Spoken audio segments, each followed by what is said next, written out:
Né? Então, antes de nós chegar nisso, acho que é interessante nós pensar no Estado brasileiro, né, e a fantasia do Estado mínimo. Né? E ele é mínimo para quem? Então, a ideia de Estado mínimo, tá, ou Estado liberal, que está bem difundida no Brasil hoje, então tu vê pessoas dizendo que isso é a solução, né, é o quê? É o Estado ser pequeno. O Estado ele não tem que intervir, principalmente na economia. Tem que deixar o troço fluir, entendeu? A máquina pública não pode ser inchada, segundo eles, que ela é no Brasil. Mas se a gente for para trazer dados disso aí também, é bem discutível, uma vez que o índice de servidores públicos no Brasil é bem menor do que em vários países do mundo, entendeu? E que tem um retorno muito melhor do serviço público à população. Então, na verdade, a gente pode pensar em precarização, em estrutura, em análise do discurso, né? Que querem o quê? Um aumento de lucro por parte, principalmente, do grande empresariado. O Estado mínimo é bom para os grandes empresários. Até ali, né? Se a gente pensar num exemplo de Estado mínimo no Brasil, no mundo, assim, a gente pode pensar nos Estados Unidos, né? Que é o berço do capitalismo moderno, né? Muito banco, muita empresa. Mas, ao mesmo tempo, se a gente parar para pensar nos últimos anos, cara, não teve Estado com mais intervenção. Na guerra comercial com a China, um ano e pouco atrás, o aumento de impostos aos produtos chineses, agora durante a pandemia, uma decisão assim que não acontecia, acho que nunca aconteceu isso na história dos Estados Unidos, de auxílio para a população, né? O Estado mínimo, ele é bom enquanto está lucrando, só que com a primeira crise que aparece, as empresas correm pedindo um socorro para o Estado. No Brasil foi a mesma coisa, né? Antes de sair os auxílios emergencial para a população e para as pequenas empresas, já foi liberado muita verba para manter as grandes empresas, né? O Estado é esse regulador. Quando a coisa aperta, a gente corre para quem? Para o Estado, né? Então a gente fala da fantasia do Estado mínimo, e aí vocês têm total autonomia para discordar disso, né? Ninguém aqui é criança, vocês têm seu conhecimento, sua vivência de mundo e tal, mas quando eu falo isso aqui, a gente está mostrando um pouco da nossa opinião sobre esse assunto, né? Eu e o Pedro. Por que a gente acha que é uma fantasia do Estado mínimo? Porque na realidade brasileira, ou dos países em desenvolvimento, principalmente no mundo, ele não funciona. Porque ele consiste na menor interferência do Estado nas políticas públicas, principalmente econômicas, né? Tá, e como é que isso afeta em mim?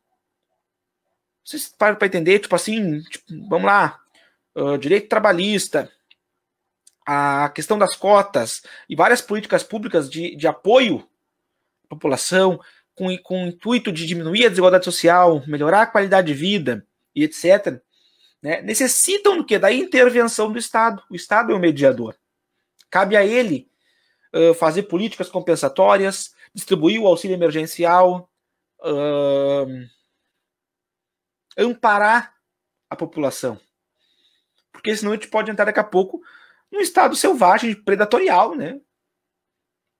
Essa relação da busca pelo lucro, né? E a gente pode também trazer contexto das estatais, por exemplo, a Petrobras, do porquê que a gasolina está tão alta agora.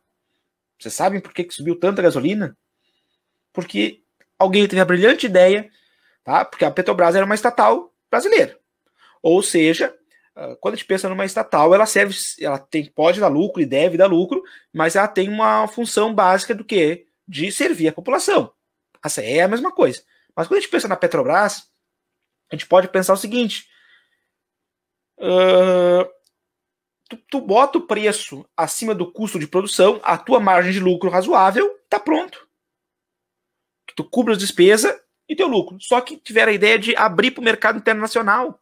Então, acionistas da Bolsa, né, no mundo compraram ações. Quando tu faz isso, tu muda a relação da estatal, porque agora ela tem que vender pelo melhor preço, ela tem que concorrer. Tu começa a cotar por dólar e tu tem que ver o preço internacional. Tá? Isso é muito mais complicado do que eu estou dizendo, é muito mais relação de câmbio e muita coisa. Mas a grosso modo é isso. Então o que acontece? A gente está pagando mais caro por quê? Porque a gasolina, o petróleo, está sendo vendido pelo preço internacional. E tem acionistas que compraram ações da Petrobras que tem que lucrar. Então ela nunca vai poder ter um preço mais barato para nós, porque é cotado por fora. Então, países que compram o nosso petróleo, ou, né, o produto da Petrobras, às vezes tem a gasolina mais barata que no território nacional. Isso é assustador. Isso é o Estado, a falta dele nesse caso. Isso é política pública, né? Porque nós estamos sendo lesados, digamos assim, com isso, né? Porque há uma falha em servir a população, né? O aumento da gasolina está aí, é assustador, né? E aí a gente chega nas políticas públicas. Pedro, se tu quiser me interromper, falar alguma coisa, fica à vontade, porque depois que eu engato, eu tenho dificuldade de parar de falar.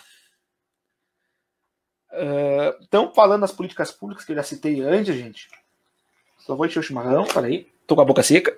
Então, o que são políticas públicas, né? Que a gente já falou um pouco sobre isso. São a soma de atividades dos governos que influenciam a vida do cidadão. Pode se considerar política pública como o que o governo escolhe fazer ou não fazer. Então, a gente pode pensar o quê?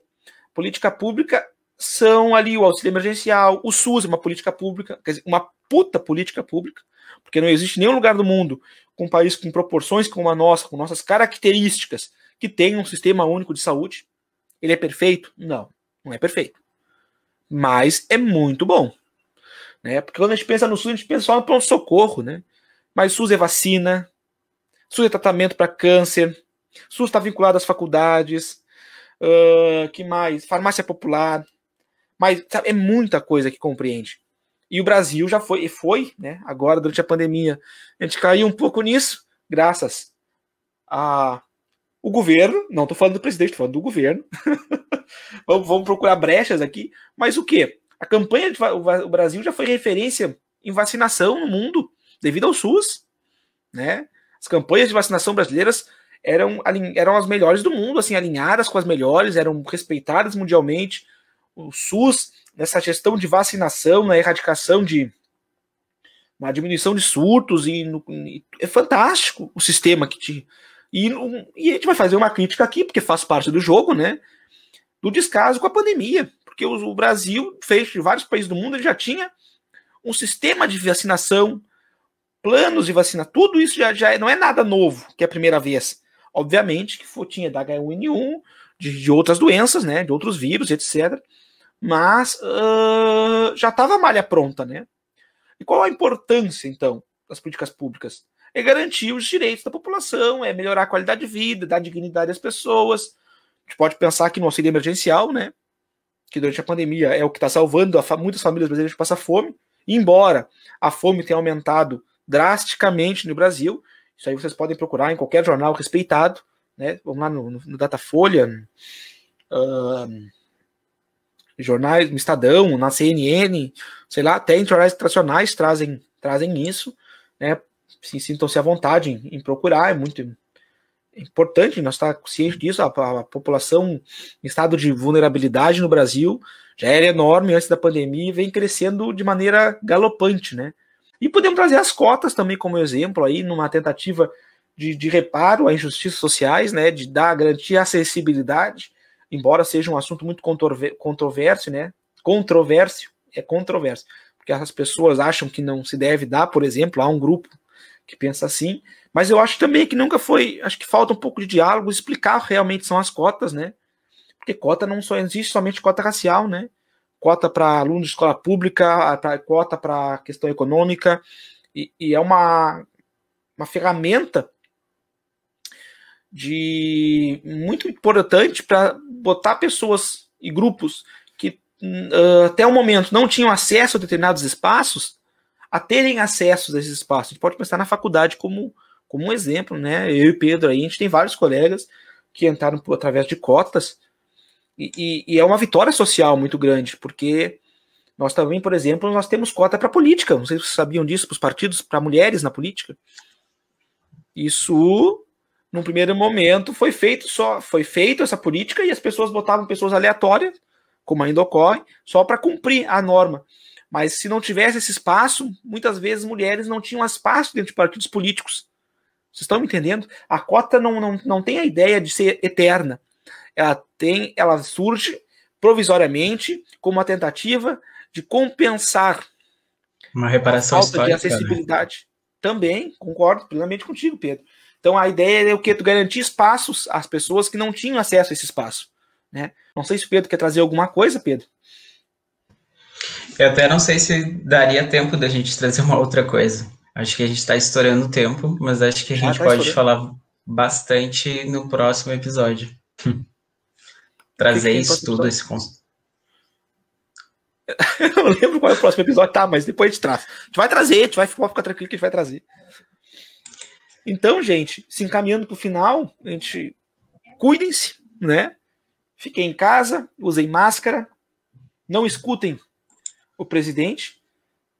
Sim, eu fiz uma piada, ou não, interpretem como quiser. Basicamente, cuidem-se, né? Vamos tentar manter a sanidade de alguma maneira. Não sei se o Pedro quer se despedir. Eu acho que era isso, pessoal. Se despedir para vocês se cuidarem. O próximo episódio ele vai falar sobre políticas públicas, gestão de crise, principalmente isso. Então a gente vai estar trazendo tudo isso que o Guilherme vem falando agora nesse episódio, mas de forma mais profunda. Se cuidem. Tchau, tchau.